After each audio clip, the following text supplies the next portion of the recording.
What up, what up, what up? Welcome back to another edition of Green with Envy here on the 617 podcast, proudly brought to you by Crowworthy. We are recording after a really tough Patriots loss here on a Sunday night. Maybe you listen to us on your way to work here on Monday morning, but we're here to cheer you up. We're here to bring you some of the goods when it comes to the Celtics. As always, this is your boy Will Weir checking in, joining me as he does each and every time, my best friend, co-host, the coach of the podcast, the one and only Greg Manakis. What up, man? What it do, baby? Yeah, that's What's tough good? loss, man. Tough loss. I don't think it's the Patriots season this year, but we had some encouraging signs from Mac Jones. That was a crazy last touchdown that he threw, but our defense just can't stop anybody right now, man. Yo, Jalen Mills, aka Toast, just getting burnt out here left Jalen and Toast. right. Yeah, Jalen Toast, dude. General Mills Toast. Cinnamon Toast Crunch out there. It is our boy Chris Joyce, we've mentioned on this podcast before, very anti Jalen Mills.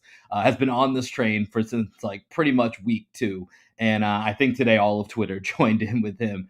That was really rough to watch. The ending of that game was disappointing, but overall, the Cowboys are 5-1. The Cowboys have looked pretty good. Obviously, you and I live out here in Texas, so if we're not like at a bar, or you and I don't really have red zone for the NFL, like we get a lot of Texans games, which are trash, and we've got a lot of Cowboys games this year, which have been pretty fun. Like the Cowboys seem like a pretty good team, so it's a moral victories are for minor league coaches, but sometimes you got to take it, right?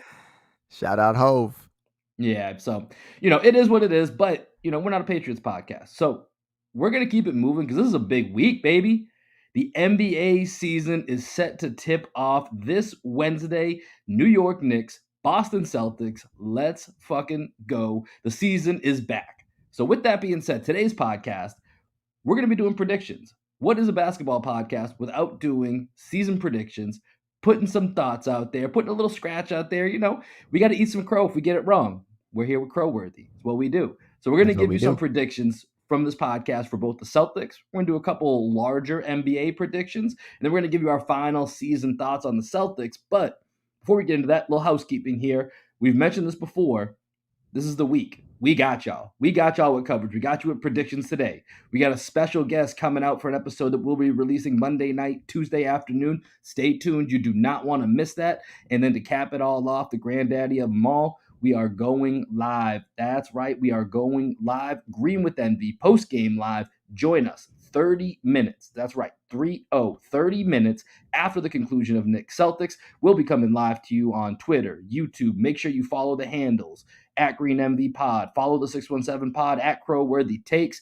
Come join us. Come join in. It's going to be a lot of fun. This is going to be something we're doing throughout the season. Most midweek games we'll be bringing to you live. We'll keep you posted when we can and can't make it, but we're going to be doing this a lot more, so we want y'all to join us. Let's have some fun with it. Anything else you want to add, Greg? Nah, man. Yeah, I mean, just join us. Join in. Join the conversation. If you're not following the Discord, make sure you're following the 617 Discord. And make sure you're following us on Twitter at Green Envy Pod and on Instagram at Green Envy Pod as well, man. We got some great stuff coming for you. We got another special guest next Saturday that we're recording with too. So we're making some moves here, man. Hop on board because this spaceship is taking off like Elon Musk, baby. Let's get it. Let's go, man. We are exciting. It's big times right now. We are very excited with everything going on. So, with that said, let's get into it because we got some stuff to talk about. The preseason's over. It's done. Finito. No mas. We are into the regular season. It is upon us. And as always, Greg, come on. I mean, like, it wouldn't be the beginning of the Celtics season without there being drama. Since we've last talked, there's been a Marcus Smart suspension. Rob Williams getting banged up again. Al Horford has COVID. Jabari Parker just earlier today released. We thought he had that 15th roster spot kind of locked up. Looks like, according to Jared Weiss of the Athletic, Celtics going to go into the season with an open spot. Maybe they'll fill it before Wednesday with some of the big man issues right now. But before we get into the predictions here, just final thoughts here on the preseason as it's now officially wrapped. It was a very encouraging. Well, I'm sure we'll touch on some of the thoughts as we're going through the predictions.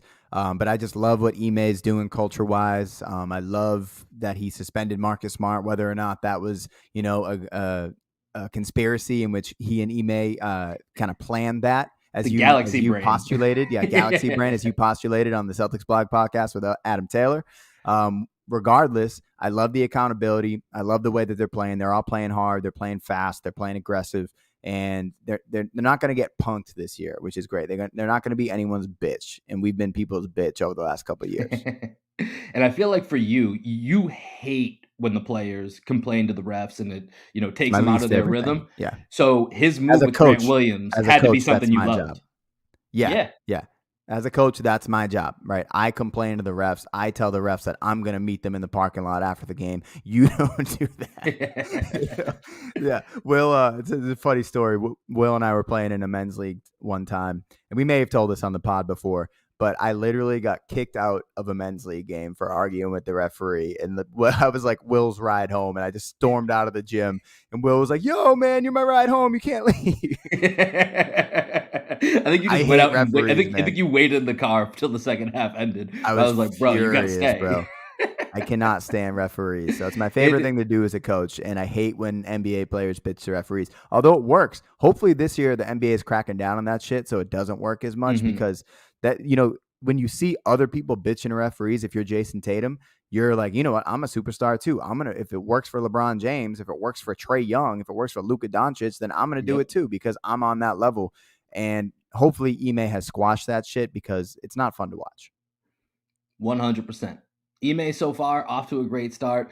And it's weird. I gave kind of a laundry list of all the weird stuff that's happened in the last week with the Celtics, which would kind of leave you thinking if you weren't really paying attention to the day-to-day, man, rough preseason for the Celtics, but it genuinely does not feel that way. It feels like there's actually a ton of momentum despite all those little caveats. So we'll see where we're at. You and I are very excited. So let's get into our predictions here. The first one we got to do. Let's talk about the starting lineup. And let's do this with the asterisks that if this team is fully healthy, we know that heading into Wednesday night against the Knicks, Al Horford's timeline with COVID is kind of right on the border. We know Jaylen Brown should be back. According to Ime, Jaylen, no problem. He should be good to go. Rob Williams sat out the last game, a little bit of something with the knee. I don't know, man. We already got reports of Rob going on here. So let's say at full strength, we know this might not be the case Wednesday night, but at full strength, what do you think, leaving the preseason, will be the most consistent Celtics starting lineup? It seems like Ime wants to go with size, so I'm going to be boring here, man, and just give you honestly what I really feel, which is Smart, JB, Tatum, Allen, Lob. I think there's a world in which Romeo's hot streak that he's on gets him into that 2 spot, and Ime realizes our best lineup is with Jayson Tatum at the 4, so why not start that lineup, and then you can make your decision between Al Horford and Robert Williams. But I think it's going to be Smart, JB, Tatum, Allen, Lob, which I'm excited to see how that works out.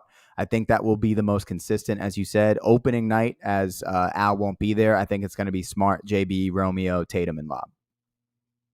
Yeah, I mean, this is the most boring podcast thing to do, but I totally agree with everything you said. I don't have any reason to go against that. I think the only thing that I think we have to keep in mind going forward is, and you've been on the Aaron Nesmith starting and Romeo Langford, who by merit of just what's happened in the preseason, probably deserves a starting role just based off that. Definitely. If you're just looking across all things even, Romeo's played his way into certainly some minutes here to start the season, which I probably wouldn't have thought would have happened, 2-3 weeks ago when we first hit training camp. I kind of thought he was going to be the odd man out. So I think for right now, it's going to be that Smart, Jaylen, Jayson, Allen, Rob. That will be kind of your go-to starting lineup for a little bit.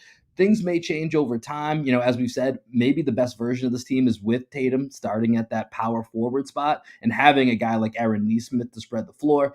But for now, let's keep it moving. Smart, Jaylen, Jayson, Al, Rob. That's what we expect. We'll see who's available come Wednesday night. That might be a little bit of a different story, but that's what it will be as well. Let's go to the 6th man. So let's talk about the Celtics bench here. Who do you think will be the Celtics 6th man of the year? I was debating between Peyton Pritchard, Romeo Langford, Aaron Nesmith, which is great because they're all young pieces that we didn't necessarily know if they would pan out, and it seems like all of them will have a future on this team. I ended up going with Peyton Pritchard here. I think he has the most elite skill of the 3 of them, and that is that logo range that we've talked about. I think it's just going to be hard to keep him off the court, man, honestly. His shooting is such a valuable asset when we want to have Jayson Tatum on the mid post. If you just put Peyton Pritchard ball side, spacing out to the logo with Jayson Tatum, they're not going to be able to send double teams at Jayson Tatum if Peyton Pritchard is one pass away. It's just not the double is going to have to come from the opposite side, and we get them in rotations, and then teams are going to be fucked. So I think Peyton Pritchard is going to earn his minutes as the sixth man. But I mean, dude, Dennis Schroeder was second in the sixth man voting 2 years ago. So Yep. there's a shit ton of options here, bro. I'm going to go Peyton Pritchard just because of that shooting. But what are you thinking? Well, you just talked about my pick. It's Dennis Schroeder. I think he's going to be the guy. And Peyton Pritchard was second for me. And I'm also pretty excited to see Masked PP coming up here on opening night. I think that will be a fun little play in Twitter. But I'm going to go with Dennis Schroeder because I legitimately think that he has a chance to win it, not for the entire league. Like, I think Dennis Schroeder is going to have a much bigger year than some people are expecting. Like, I'm expecting him to average somewhere around 14, 15 points per game for this team. I think he's really going to have a big year because number one, he just needs to. His value as a player in the NBA needs to have it. You know what I mean? Mm-hmm. So he has that motivation to go along with everything that happened last year. As you said, 2 years ago, he was nearly the sixth man of the year. And, we only saw him in the first game against Orlando and then against the Miami Heat the other night in the preseason finale. And when you look at him through that first quarter and a half or so, when he was being really aggressive, he was using his athleticism. He was getting in the lanes both offensively and defensively. You saw him put that move on Bam where he kind of gave him almost like the Rondo move. That was the and then Rondo. Came back with the floater. Exactly. I think Dennis Schroeder is going to be going to have a huge role to play on this team. And I think by the end, I think he's going to be the third leading scorer on this team. Like I said, about 14, 15 a game is what I'm expecting. And I do fully expect him to be actually in the NBA conversation for sixth man of the year. So, but I think Peyton Pritchard was right there as well. Those were the two that I was really looking at. So that's got to leave you feeling pretty confident just on the guard situation as a whole, right? Man, I mean, the one guy, I know this sounds crazy. This like sounds crazy. It feels hot takey. And I feel kind of icky saying Talk it. your shit. I'm going to talk my shit.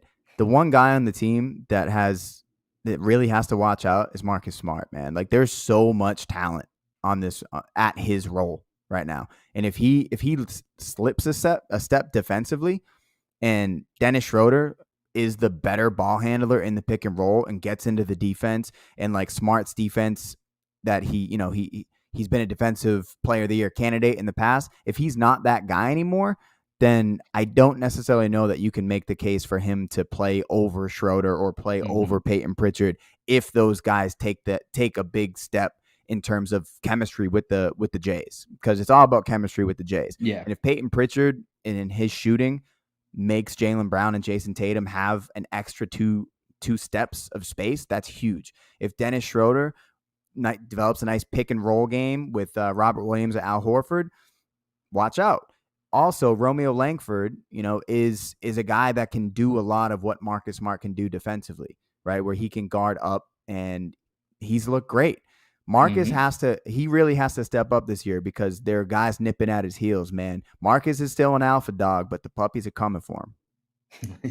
An alpha dog, but the puppies are coming for him. I like that. No, it's really interesting because I think it's been an area in the past where we've had Brad Wanamaker for like 2 years, and then Jeff Teague as essentially our backup guards. And now we look at it, and you can go Marcus Smart to Peyton Pritchard to Dennis Schroeder. You can use 2 out of the 3 at certain points. You can use them in different ways. They all bring kind of a different spice to the table. So it's just a lot. It's just a big difference having this be the stable that you're working with as opposed to what we've had the last few years. So that's a really exciting development for the upcoming year. But sixth man, you've got Peyton Pritchard. I've got Dennis Schroeder. We'll check back in on that at the end of the year.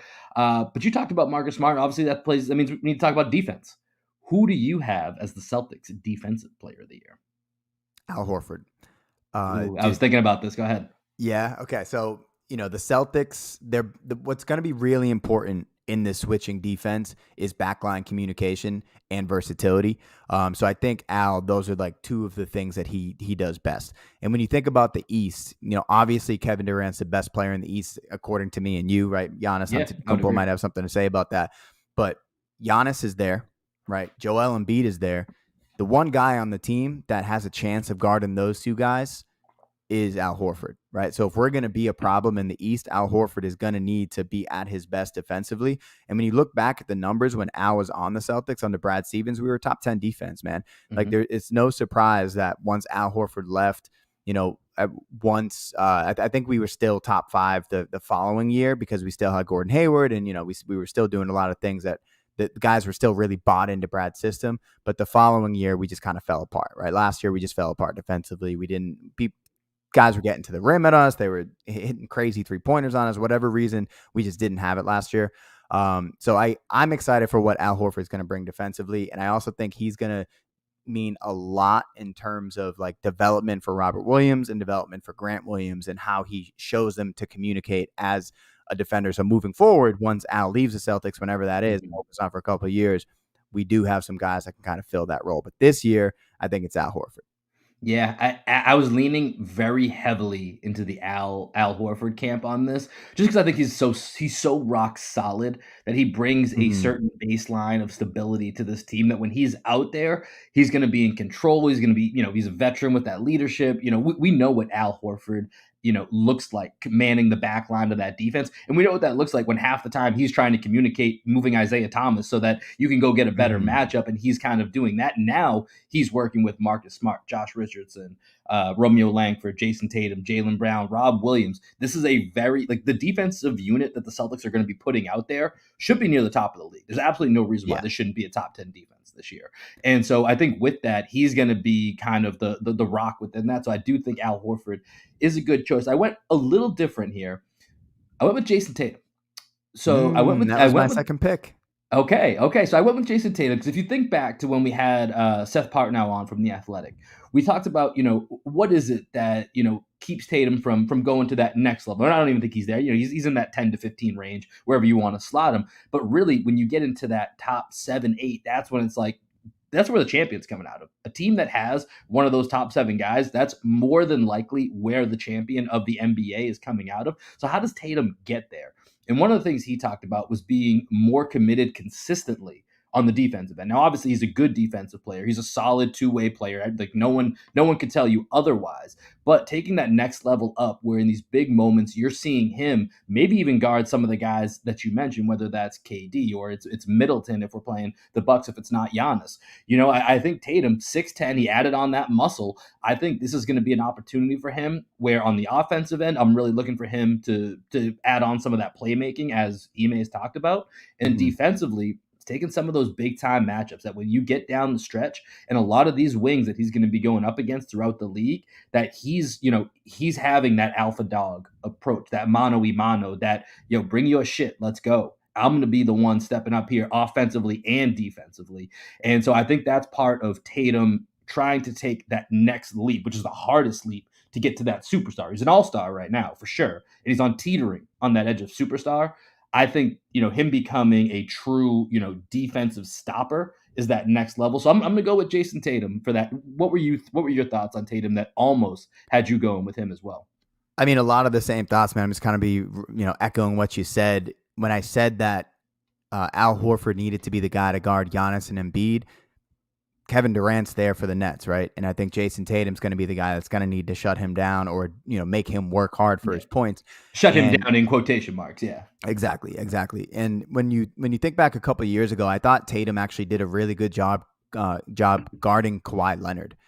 He had a couple times where he really made Kawhi work, and Kawhi wasn't able to bully him. And I know KD's a little bit of a different player than Kawhi is, but it just shows you that Tatum does have the defensive chops to do it, and he does have the measurements. You know how people say, 6'8" with shoes or 6'10" with shoes. For Tatum, it's 6'10" with curls. In a fully grown beard. He's a man now. Yeah, exactly. So I think that Smart, I think a lot of people might pick Smart, but I don't know, as I said earlier, I don't know that he's still that same guy where he can just like lock somebody down. He's going to still make the hustle plays. He's going to still take charges, get like big steals, big rebounds, all that stuff. I just don't know that he's still like the Drew Holiday level isolation defender that he was a couple of years ago. We'll have to see it. Yeah. I think him and Lob would be where most people's minds thought we were going to go, which I really enjoyed that we didn't go to the two more obvious routes because, Lob's going to put up, when healthy, ideally, he's going to put up those big block numbers. He had 9 blocks in a playoff game against the aforementioned Nets here. And, Marcus Smart has made all defense, I think, twice in his career. And he's, thought of as one of the best defensive players. But, it did seem like there were times when, and he played last year banged up a whole bunch. He was he was never probably fully healthy. And so, it did seem like there's a slight regression. Doesn't mean he's not still a great defender, but is he still at that level? And so with that, I think a lot of it's going to be on the Jays on the wing, kind of stepping up that next level, being able to handle the offense and step up in the big in defensive moments on the other side. And then, like you said, Al's the rock. He's going to kind of stable it, lock it down. Al will be doing what he needs to do night in and night out. I got no doubt about that. So that's good, man. I like that right there. I thought that was a good one for defensive player of the year. Let's go to Good biggest content. X. Let's go to biggest X factor. I'm gonna take this one first here. So I got two guys that I wrote down, and I'm debating right now in my head who I'm gonna say. I'm gonna go with Aaron Nesmith, and I'm gonna go with Aaron Nesmith. Second year guys can be a little bit of a wild card. It's not the progress is not always going to be consistent from one year to the next. Sometimes one thing gets better, something else falls off, and it's kind of a balancing act as you're figuring out your time in the NBA. With Aaron Nesmith, billed as the best or one of the best shooters in last year's draft, this team needs that shooting. They need consistent shooting from the outside to give the rest of the team, and specifically the Jays, the proper spacing and lanes to be able to make this team as successful as it needs to be. I think you and I both have full faith in Peyton Pritchard to do this.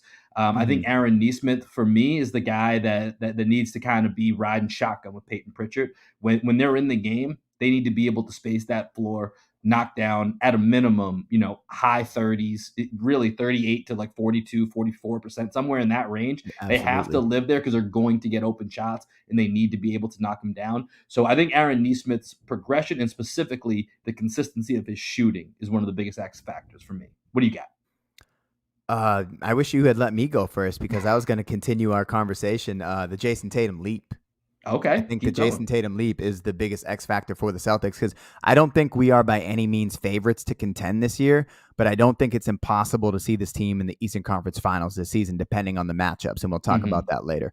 It all depends on matchup and health because the roster is deeper and there are some great complementary pieces, right? I thought Brad did a great job building the roster and building guys that might be able to complement Jayson Tatum and Jaylen Brown, but those pieces only reach their potential if Jayson Tatum accelerates the timeline of his ceiling, which in my opinion is first team All-NBA performer. That's what I think Jayson Tatum can get to. His performance against the Heat, man, that was a roller coaster. There was that one stretch in the second quarter where he did not look good. The game looked too fast for him. It looked too physical for him, but there was a lot to like. I thought he bounced back after that horrendous second quarter where I even texted you. I was like, I haven't seen Tatum look this bad in a long time.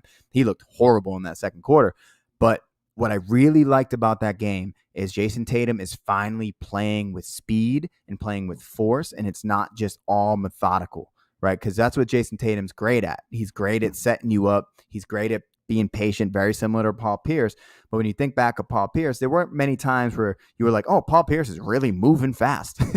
Yeah. And Jayson Tatum in the game against Bad the body Heat, P. Bad body P, exactly. Jayson Tatum against the Heat, man, he was getting out on the fast break, full sprint.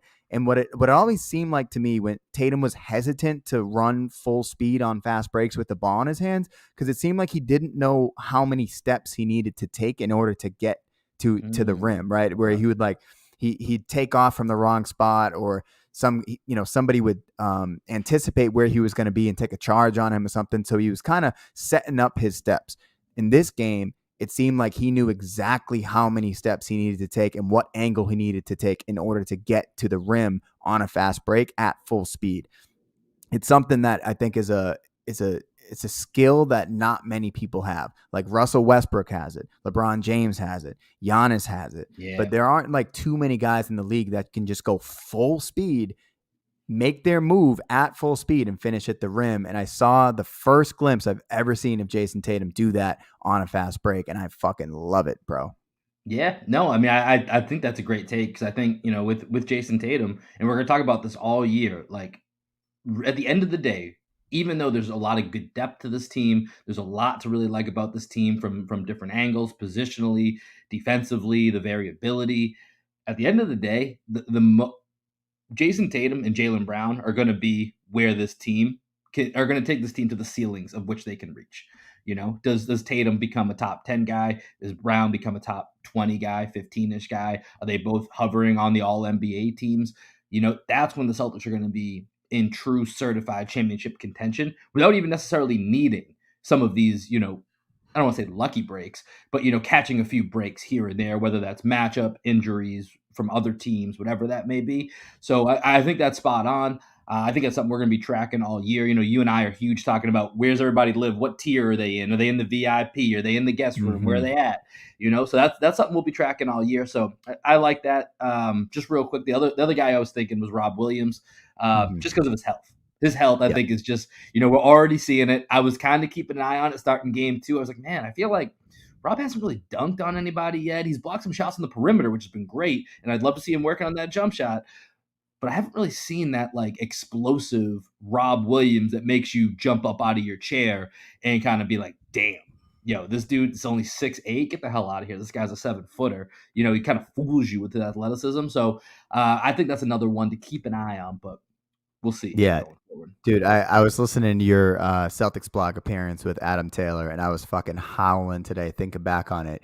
Your guys' Jabari Parker take about being D Rose, how he's gonna be the modern D Rose and finding a new role for himself, and then 2 days later he gets cut. But you did say the Robert Williams thing, and then it came out 48 hours later that he had a knee issue, right? So 1 for 2. 1 for 2. Not bad. We'll take 50%, 50%, 50, 40, 90. We'll be all right. We got that 50% locked down. All right, let's go. We got 2 more here, Celtics specific. Then we're going to do some quick hit NBA, and then we're going to end it with our final regular season Celtics record, Celtics seed, and Celtics postseason result. Second to last one here, Celtics specific, most improved player. Who do you have? There are a lot of options here. Peyton Pritchard, Romeo Langford, Nesmith, Lob, and even Grant. Mm-hmm. Everybody on Celtics Twitter, chill the fuck out with your Grant hate. Grant's looked all right. Give him a chance. Give him half a season, right? Don't give him who was it last year? I guess Jeff Teague. Don't give him the Jeff Teague treatment where you just write him off after the first week. Give Grant a chance. But I think the answer is easy, man. It's Romeo. I gotta stick with that. If he becomes a legitimate rotation piece, there's no way he loses this award because we didn't know if he was even going to crack the rotation this year. After we signed Josh Richardson, after what we saw from Aaron Nesmith, Peyton Pritchard's improvement, but he's flashing some sides of his game that I just wasn't sure we'd ever see from him. Man, his shot looks smooth.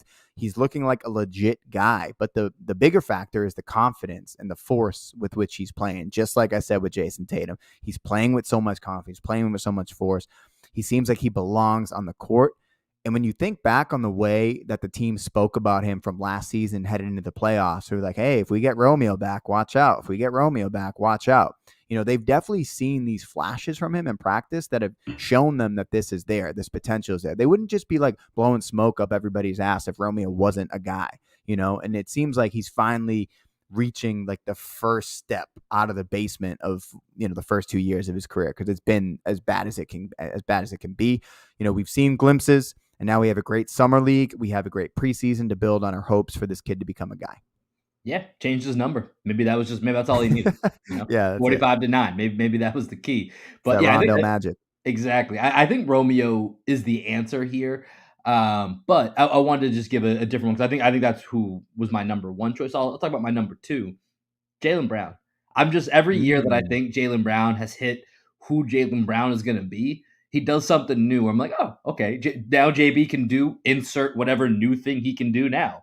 And so I feel like I'm trying not to be surprised by it anymore. I'm almost just assuming that the progress continues with JB.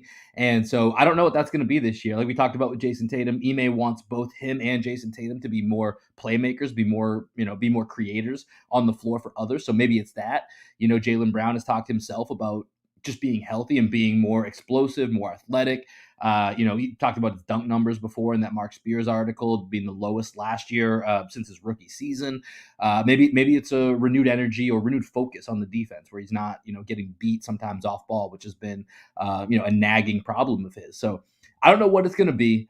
I just feel like even though Jaylen Brown averaged almost 25 points a game last year, had an unbelievable season, even though he was banged up, carrying a lot of load, and then ended up obviously with the wrist injury, missing the end of the season. Minus COVID, he seems like he's ready to go. So the little glimpse we got of him, he looked fantastic in that Magic game. So let's just keep it riding, and I'm going to go with Jaylen Brown for most improved.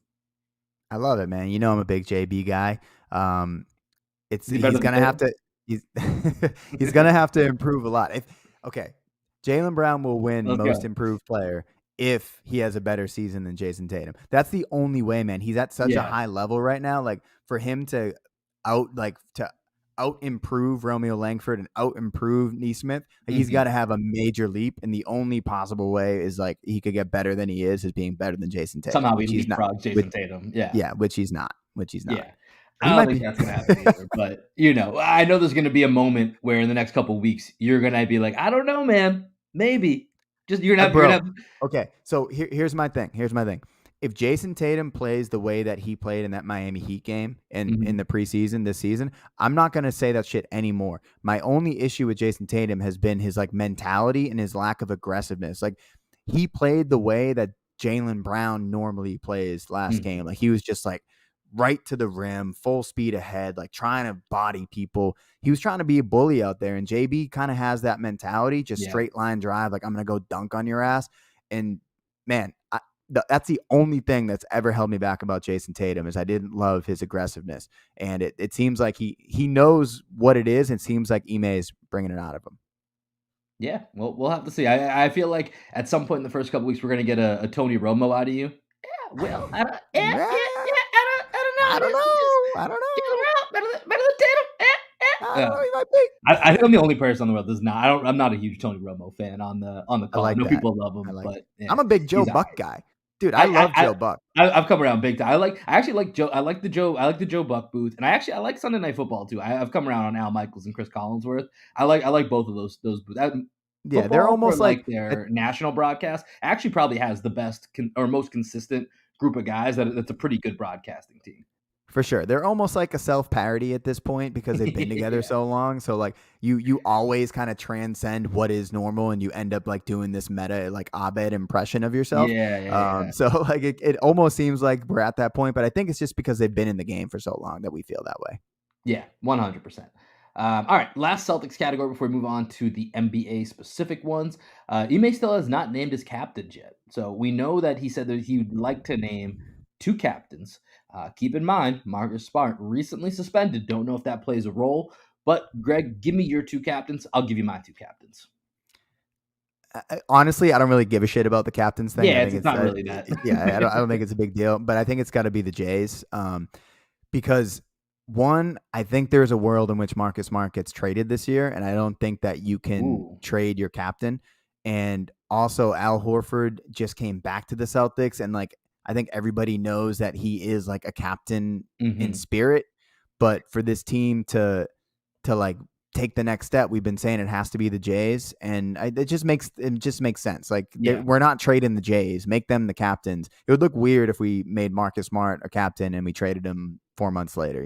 I'm not saying we're going to by any means. I'm just saying there is a world in which that happens. I mean, I'm sure we'll talk about it. Yeah. It comes up every season. But yeah, I think it's the Jays too, especially when you think about number one, Marcus Smart just recently being suspended and then being the captain is just kind of, I don't know, it just feels weird. Even though it doesn't really matter, it still feels a little weird. To your point, Al's kind of coming back. And then we've talked so much this whole offseason about the pillars being the Jays.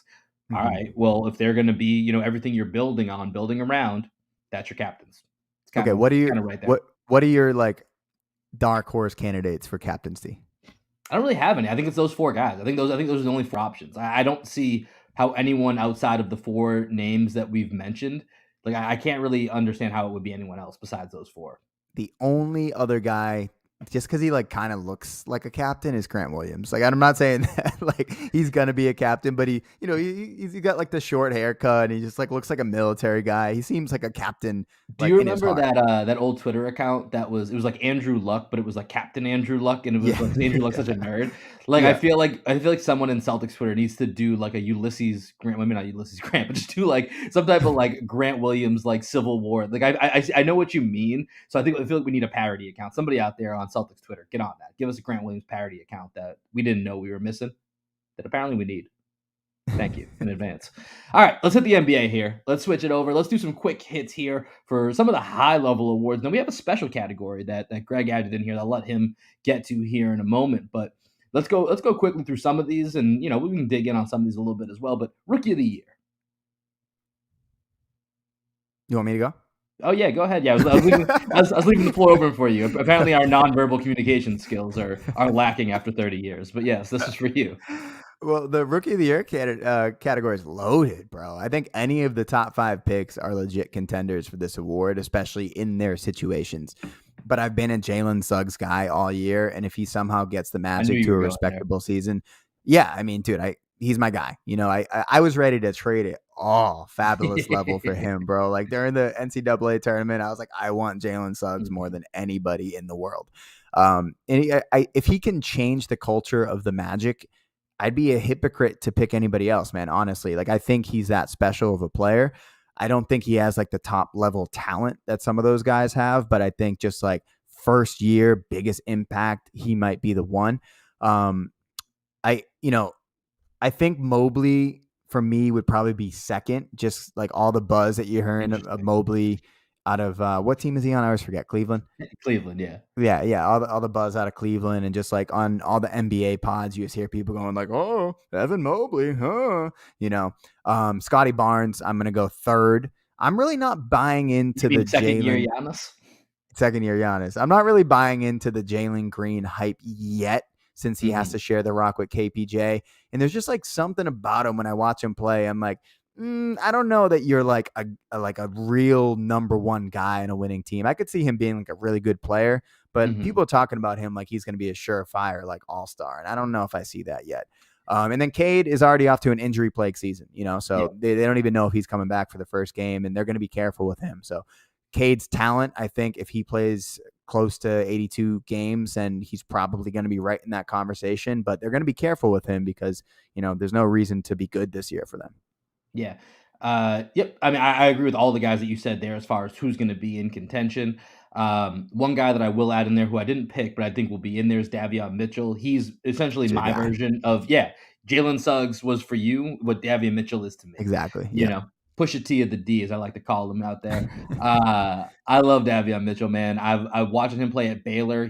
I watched him versus Baylor versus Texas game, and then from that I started to lock in a little bit more to some Baylor games, which you and I are not huge college basketball people, but I started watching some more games when I could. Then it came postseason tournament time, and he was just awesome throughout the entire tournament. And then obviously he stole the show in summer league. Summer league, he was probably one of the biggest stars to come out of summer league. So I do expect him to have a pretty big season. But I went with Evan Mobley.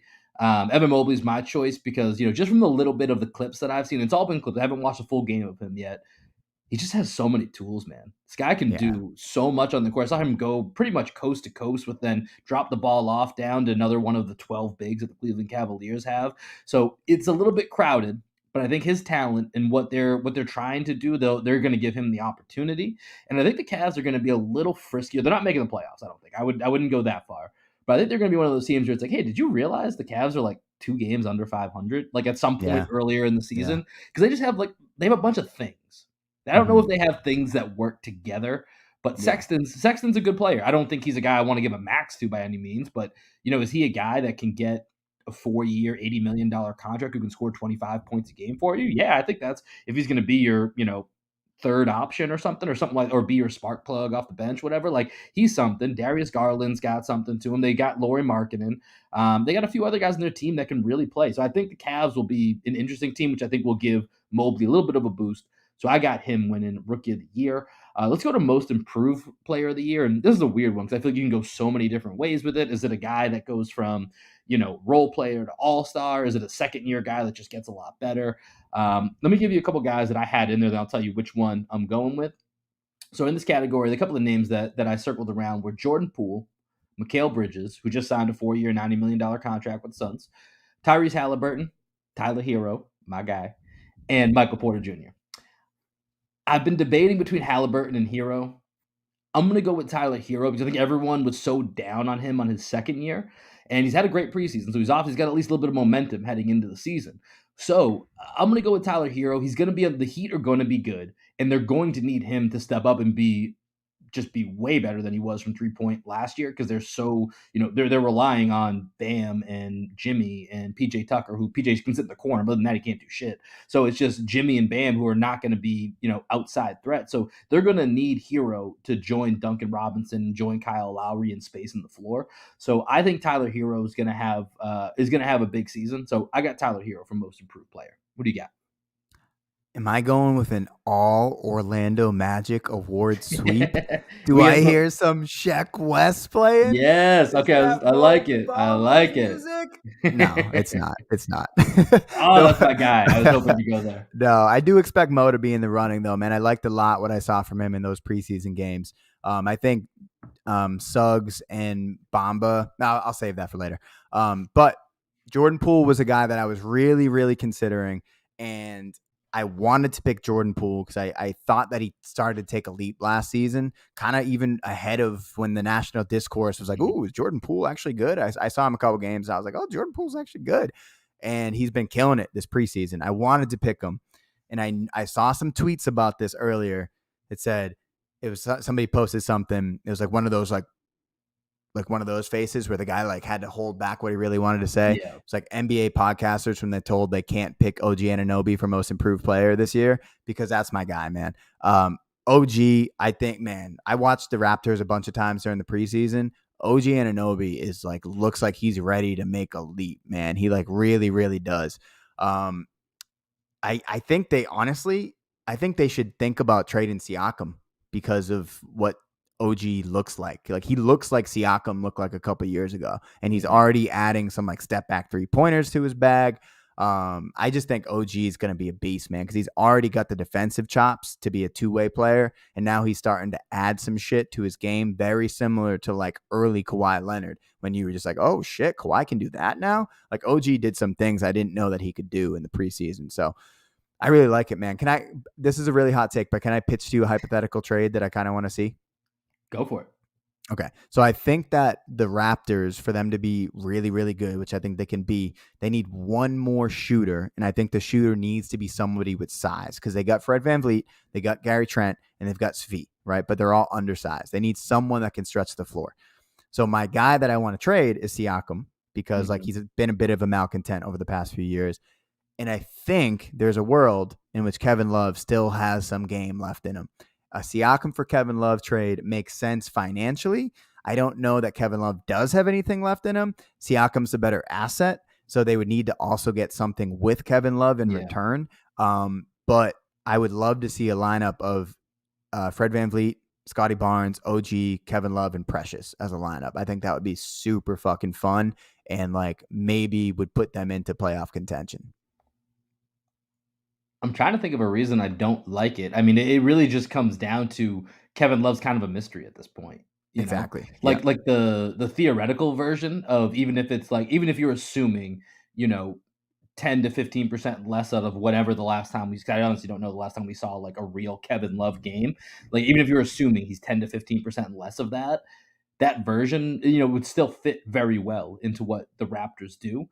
And they can make up for a lot of areas that they would lose with Siakam from like, length defensive standpoint. Like they've got guys, especially with Scotty Barnes, if you're planning on him, stepping up and taking a larger role, not just this year, but in the future, you're kind of, assuming that will happen as well. I like it, man. I think that's an interesting trade. I don't really have anything to combat that with, other than I think there's got to be a sweetener from the Cavs, and what that would look like is probably the breaking points. I think for them, they would prefer to have Siakam at this point to go along with some of their younger core, and some of their younger core is more focused offensively, especially when you look at the backcourt. So using him with Okoro, and then Mobley, who we just talked about, Markkanen's offensive guy, you then have kind of like a nice little mix to that. So good fake trade, man. We're off to a good start. Good job. Thanks, man. Good job. I'm proud of you. Before we move on from this most improved player category, two other guys I just want to shout out as guys I was thinking about. Keldon Johnson. Fell in love with Keldon Johnson last year when he guarded Jaylen Brown and gave Jaylen Brown fits. Anytime JB couldn't do shit with Keldon Johnson last year. He was the only guy where I was like, ooh, who's this Keldon? I was calling him Kelvin at the time too. I was like, who's this Keldon Johnson guy? He's bullying JB. And everyone's talking about him like he might be a guy. And then Triple J, Jaren Jackson Jr. I've been really high on him. I think there was a time last year where I was talking about like some sort of trade we were doing fake trades with Jaylen Brown for, Yep. I think I was saying like Jaylen Brown for Triple J and Dylan Yeah. Brooks or something like that. Which I don't want to do. Everybody, don't come at me. I just like, we were just talking about fake trades, and that was a guy that I was targeting. So I was like, well, what do they actually want? Like maybe JB is the only way we even like get in the door in that conversation, but I don't want to do that. I love JB. Yeah, I thought about both of those guys. Keldon, I got scared off because I think the Spurs are going to suck this year. I just think they're not going to be good. So I kind of most times with the end of the year awards, except for like Rookie of the Year, even with that, I usually kind of give an edge to teams that have either that are winning or have surprising and a surprising amount of success compared to what they thought they were going to be. And then Triple J, just the injuries. I just don't, kind of a Kevin Love thing to a lesser degree. I just don't know who Triple J is again. Like I started to really like Triple J right before he got hurt, and then he came back last year and he kind of had trouble kind of like readjusting. So I think a fresh start to the year for him will be good, and I love to see what him, Dylan Brooks, Kyle Anderson, John Morant with that core will be able to do with the Mm-hmm. Grizzlies. So maybe we'll talk about them again here in just a minute, but let's keep it moving here. Let's go to six man. I talked about this at the beginning. I think Dennis Schroeder is going to be in this conversation, but who do you have for your answer? Your boy, the white boy you sweat, Tyler Hero. He said some bold shit in this Go to preseason, one man. Jack Harlow concert and you come back talking about Tyler Hero for six man of the year. But I think to be a 6-man candidate, you have to be on a playoff team. Check. You have to have the opportunity to put up big numbers. Check. He's going to have to do that for the Miami Heat team, as you said. You need to have highlight moments. Tyler Hero is definitely going to have highlight moments. Check. I think he has a big year. I think he bounces back from a bad sophomore season. He's too good. He's too bouncy. And he's in the perfect situation to succeed and to be on the national radar. And he's a dad now, man. He locked down Katia Elise Henry, who's like a big time Instagram model. She's got like millions and millions of followers. It's no surprise to me that his sophomore season was in a slump because he was clearly getting it in, and like he didn't have the legs, man. He's like fucking like a rabbit, and now he's got a kid on the way, man. Or maybe they even have a kid. I don't know when she's due, but he's a dad now. He's grown up. He's no longer Tyler Hero from the bubble.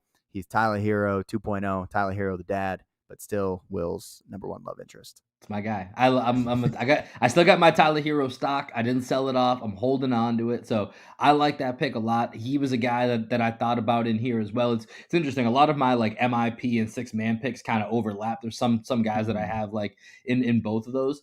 I'm gonna go with Patty Mills though. I just feel like you talked about it with like there's kind of a narrative to how you get there. Your team's really successful. Like look at Jordan Clarkson last year. Like that's kind of a pathway for Patty Mills. The only thing that I think would hold Patty Mills back for me or from me choosing Patty Mills is that with the whole Kyrie controversy, maybe he ends up being a starter. I don't know if he ends up in the starting lineup. So that's the part that would fuck me up with a Patty Mills bet on six man. But I think the guys that I was looking at was Patty Mills, Jordan Clarkson, just like who was in there last year. You can throw Joe Ingles. I think Dennis Schroeder has a chance to be in that final three category. Once Klay Thompson comes back, if Jordan Poole's coming off the bench, that's another guy that I think is going to be in this mix. But yeah, I'm gonna go with Patty Mills. Patty's a guy that I really like. I always get him, and I do think him and Gary Trent Jr. by the way look a lot alike. So sometimes I do get them confused when they're out there. Yeah. But Patty Mills has always been someone that I like, and he was fucking supernova in the Olympics, man. He was unbelievable for Australia, helping them bring home that bronze medal. So I think Patty Mills is gonna keep that momentum. We know as long as the Nets, even without Kyrie, they're going to be one of the top 2, 3, 4 teams in the league. So I think he's going to be right there. So he'll be in the mix for sure, in my opinion. He was actually my pick, and then your reasoning for why you wouldn't pick him was why I didn't pick him. I was like, he's going to start this year, so I didn't pick him. No, it's a fair point. I mean, I think all the Kyrie shit. At some point, I just feel like he's going to just go ahead and get the vaccine, and he's going to come up with, I just wanted to make my point. Now I'm here. Whatever. I don't want to spend more time on that, so let's keep it moving. Let's go to Defensive Player of the Year. I'm going to start on this one because I actually don't really have a ton to say. The usual suspects are going to kind of be in the mix. Maybe remove Ben Simmons from that mix because we don't even know really where that's at right now. Rudy Gobert bores the shit out of me, man. I don't really want to. There too. Yeah, and I just don't want to talk about him. I think I'm gonna go Giannis, man, because I just think Giannis is such an effing beast. And you talk about that mindset. You talk about that mindset. Nobody has. If you could give every player with talent Giannis's mindset, the world would be such a better place. Because Giannis's mindset is like, you aren't stopping me, and I'm not afraid to fail. Failure is only going to make me better. And he showed that in front of the whole world, the NBA Finals. And I really think that there's a small chance here that Giannis rips off like a 5-year stretch that we look back and are like, fuck, man, that was like Shaq levels of shit that we just witnessed. Because, I mean, the door is somewhat open to that happening with, at some point, Father Time's going to catch up to LeBron. KD hasn't played a full season in 2-3 years. And, I mean, he's, other than the two of them are like in his, in the area of where he is as far as best player in the league. But like, there's a real chance Giannis just rips off an all-time run here over the next few years. And he's already had in the last 3 years 2 MVPs in an NBA championship and a finals MVP. So that says a whole lot. So I'm going with Giannis so he can keep adding to that treasure chest. Who you got? Anthony Davis. Okay. I think he's got to have one amazing year left in him, right? Like he's been good on the Lakers. For his career? That's it? Just 1 year left in him? I mean, dude, you would think that like he hasn't had an amazing year on the Lakers yet. He's been really good, but like I don't know if it's ever going to happen for him, man, because he's always hurt, and he just like doesn't seem to be that he's definitely not an alpha dog. Like I think we're all very clear on that. Anthony Davis doesn't have an alpha dog personality like Giannis Antetokounmpo, right? Yeah. I think that your point you just made about Giannis, you put Giannis's mentality in Anthony Davis, watch out world. So I think that if he is the guy that everybody thinks he is, right, he's got to have one more like amazing, like holy shit, Anthony Davis year, So I think this could be the year because, as you said, Father Time's going to catch up with LeBron at some point. To me, I think it's probably going to be this year. There was some serious, significant slippage in LeBron's game when he came back from that ankle injury, right? And then Westbrook, he gets beat all the time on the perimeter, so Anthony Davis is going to have a shit ton of opportunities to block shots. Exactly. So with Rudy, there's voter fatigue, and then Giannis was the other guy where I was like, yeah, it's probably Giannis, but I'm going to go with Anthony Davis. Yeah. Okay. Anthony Davis, 28. Greg saying this is his last year. Just make sure we got that on record here. Last amazing year. Last amazing year. Okay. Good clarifying. All right. 2 more here. Ones that we're going to give you our grand finale Celtics picks and then get the hell out of here. MVP. Who you got? Kevin Durant. We talked about this. I think he's the best player in the league. He needs one more MVP on his shelf, right? He only has one. Only has one. And it's weird to think, as good as he's been, that he's going to end his career with one MVP. And I think, considering all the rising stars in the league, this seems to be the year. And then because Brooklyn's already in the news and like everyone's like, oh man, I feel so bad for KD because Kyrie's such a fucking asshole. Like maybe KD gets more attention because of Kyrie's absence, right? So if KD just has a supernova year without Kyrie there, now the door is open for him to have that MVP season. I think if Kyrie's there and from the beginning and it's Kyrie, James Harden, and KD, he doesn't get the votes because they're too stacked. But when you take one of those guys away, now the narrative is that KD had to step up in Kyrie's absence. KD had to do this. KD had to do that. He is the best player in the world. So I think that the MVP goes to Kevin Durant this year. Obviously, Giannis Antetokounmpo is going to have a lot to say about that. Yeah, I had 2 guys I think are likely, and I didn't have Giannis, but I think Giannis is always just kind of right there. But also, I mean, and he is riding that wave of momentum from the final. So I think there is absolutely a good chance that he gets his 3rd MVP, which is kind of crazy to think about that he'd be getting his 3rd MVP. But I'm gonna go with Luka Doncic. I had him and KD as my top 2. I think I might have thought Luka or predicted Luka would get it last year, but I feel like right now in the West, it's a little bit more open. We talked about the Lakers. They're trying to fit in, everybody from the elderly retirement home. Plus, we'll see where LeBron's legs are at, see what the injuries end up being. Kawhi's out for the Clippers. Jamal Murray's out for the Nuggets. You got the Jazz, but, if Luka beat the Jazz in a series, would that surprise you? No. Is Luka the best player by far? Compared to anybody on the Jazz? Absolutely. You look at the Suns, kind of the same thing. Like, if Luka can take this Mavs team, which I don't love their roster, but I haven't loved their roster, and he keeps bringing them to the playoffs, keeps bringing them to the edge of victory against Paul George and Kawhi Leonard, if he brings them to, a 2 seed, a 3 seed, and is just being all-world Luka, which he already has been at to start his career, I think he's going to have a lot of those narrative points of, here's a moment, here's another moment in the league. Because like people already know, like are predicting Luka's going to be a top 20 player of all time. And so this is another one of those points where you can be like, look, it's happening. It's happening. Mm-hmm. So I think there's an opening right now because Luka's going to have an opportunity to have the Mavericks get a better record than maybe they've had in years past, which may have dragged him down a little bit. So if they get into that top 4 seeds in the West, I think that's going to boost his case. He's certainly going to have the numbers. But I think it's Luka and KD would be the two that I'm looking at most for that award. Yeah, I like that pick. I think Luka could definitely do it. I think my point that I made, like this is the last year for KD to do it with all the rising stars. Like Luka Doncic is the name that I didn't mention. Like he could be the MVP of the league for the next 5 years after this season. I think I think this is KD's last one though. Yeah, Luka and Giannis may just pass the award back after this, like back and forth, like each year. Like that's totally within play. But all right, let's go to this last one before we hit the Celtics predictions, and I'll let you take this one to intro our last NBA specific preseason prediction. It's not really I'm gonna call. But go ahead.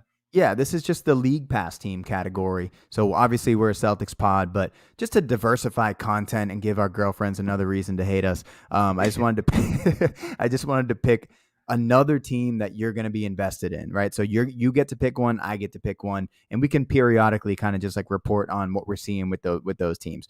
And I've talked about it already, but it's the Toronto Raptors for me. I'm heavily invested in my Scotty Barnes take.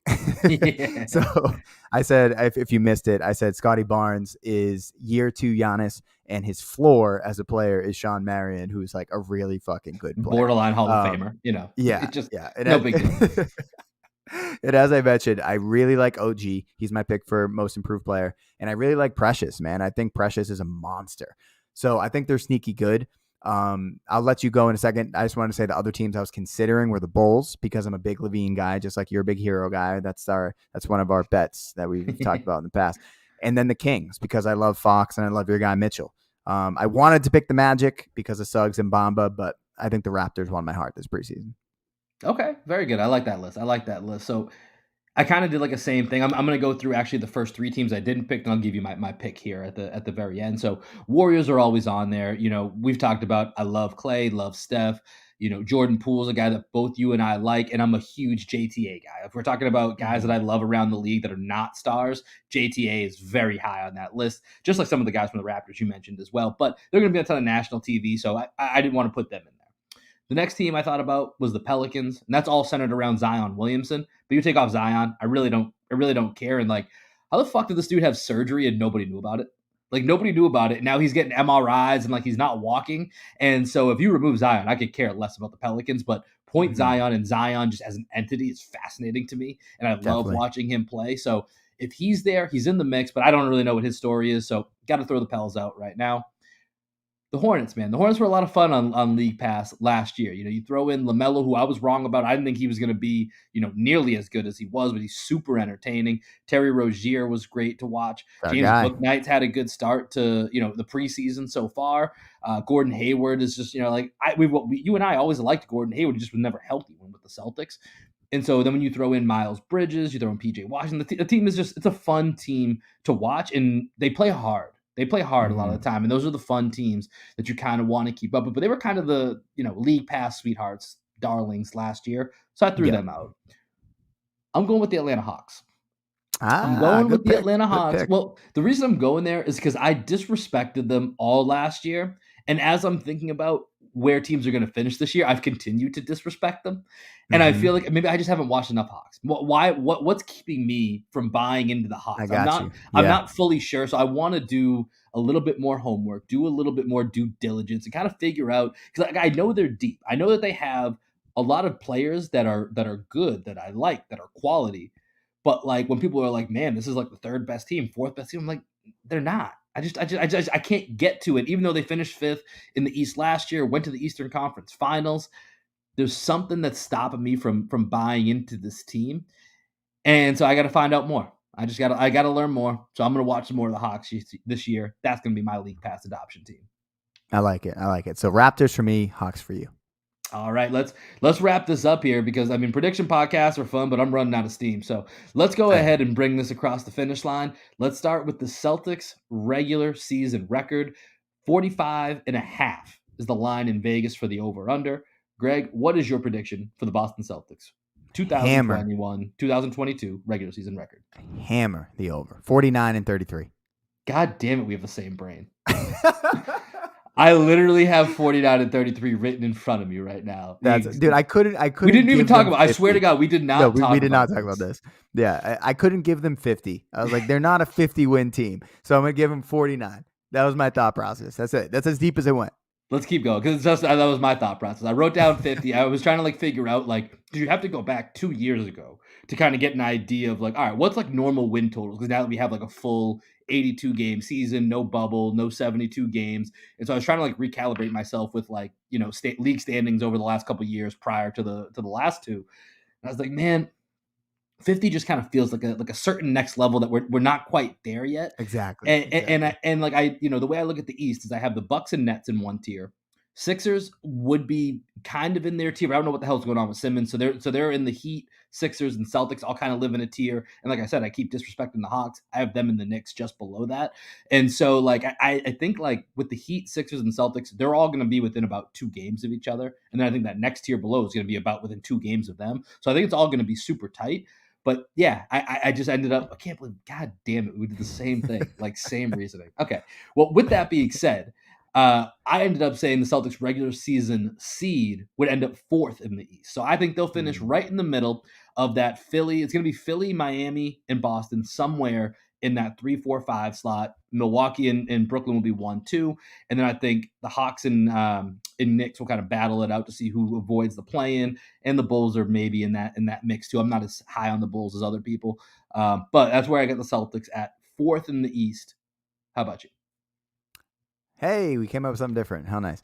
Yeah, so I have the Nets. So I actually wrote down the records for all the teams too. So I got the Nets at 55-27. I got the Bucks at 54-28. The Celtics at 49-33. The Hawks at 48-34. The Heat also 48-34. But Trae Young, he wins the season series on some crazy shots, so they get the 4 seed. The Bulls 45-37. Sixers also 45-37.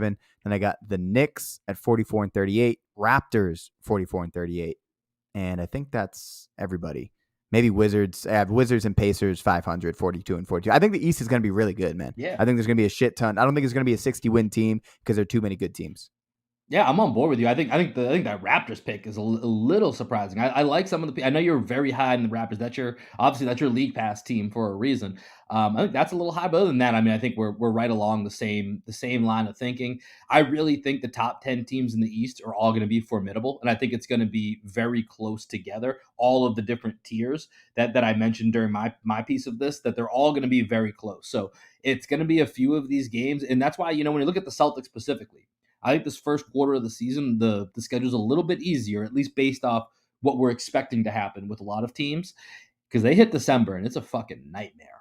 For the December through the beginning of January, it is just about 15 to 20 straight games of all teams that we've unless there's injuries by that time, we expect to be at the top of the league. So it's going to be a tough stretch. You're going to need to get those wins. You can't let too many of them slip by you when you're supposed to go ahead and get those W's. You got to get them. So we'll see how that plays out. But at the end of the day, it all comes down to where do you see this Celtics team finishing?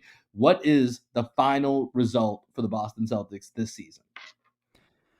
I got them losing to the Nets in the Eastern Conference Finals. So the way that I have it set up is I don't think we could beat the Bucks, right? But I think the Sixers, if healthy and if fully equipped, could beat the Bucks. This is assuming Ben Simmons is still on the team? Either Ben Simmons is on the team or they trade him for a piece, right? For something that, okay, gotcha. Yeah, right. So the Sixers, I think, can beat the Bucks because I think Embiid can just be like an overwhelming force and could be like the one guy in the league that can match Giannis's like physical presence, right? So in this scenario, one of the ways in which I navigated this was to get the Bucks playing the Sixers in the first round. So Bucks lose to the Sixers, 2-7 matchup. Celtics end up playing the Sixers in the second round and beat the Sixers, make it to the Eastern Conference Finals, lose to the Nets because we're not beating KD. Yeah, I went one round less than you. So I said the Eastern Conference Semifinals, and I left it at that because I told you before, I think my top 2 seeds in some order are going to be the Nets and Bucks, and I don't think the Celtics are beating either of them unless we catch a break. So for me, Eastern Conference Semifinals is where I'm at. I think we're at that place where which is why we're going to track a lot of Jayson Tatum's taking that next leap. I think we're right there at that tier below where a few things break right. We're the Phoenix Suns. We're in the NBA Finals, and you never know. See what happens. But that's going to do it. That's our prediction podcast, folks. I am I'm done. I That am was done. I fun, need though. That was your boy fun. needs to lie down here and take a nap. Actually, it's a little late here, so it's probably almost time for bed. But that was a lot of fun, man. I'm really excited for this season. As a reminder, if you're still listening, number one, we appreciate you. We love you. We can't believe you made it this far with us. That means you really must like us. So thank you so much. But remember, we have more podcasts coming for you. Additional season preview coming up tomorrow, and then live Screen with Envy post game live after the Knicks and Celtics. 30 minutes after the conclusion of that game. Grab a drink, watch the pressers, come join us. We'll be on Twitter, we'll be on YouTube. Follow all the handles, we'll tweet it out. Make sure you join us. We're excited for the season to start here. Greg, give us a final thought and then go ahead and send us on out of here like you always do. I played pickup basketball with some teenage kids today, and I realized I'm washed because there were two times I almost twisted my ankle trying to guard somebody. And then I was driving to my left hand. I threw up a lefty floater. I got nudged off my spot, ran full speed into a table, knocked that table over, and I have a huge welt on my thigh. And I was like, I just don't need to be playing basketball anymore. That's my final thought. I just wanted to share that with you. Just talk it. Don't play it. Exactly. I'm just going to talk basketball from now on. But my band Black Sheep Optimists, we're releasing new music soon. We have a show on November 3rd down here in Austin, Texas at one of the renowned Mohawk Theater. And then we're going to be releasing a song called Tomorrow next month. But this one that you've been hearing over the last couple pods is something that we're working on. It's called Questions and Lies. And you're just going to hear the first 15 seconds or so. Thank you so much for listening, Will. This was super fun. Excited for our interview tomorrow. Peace, everybody. Peace.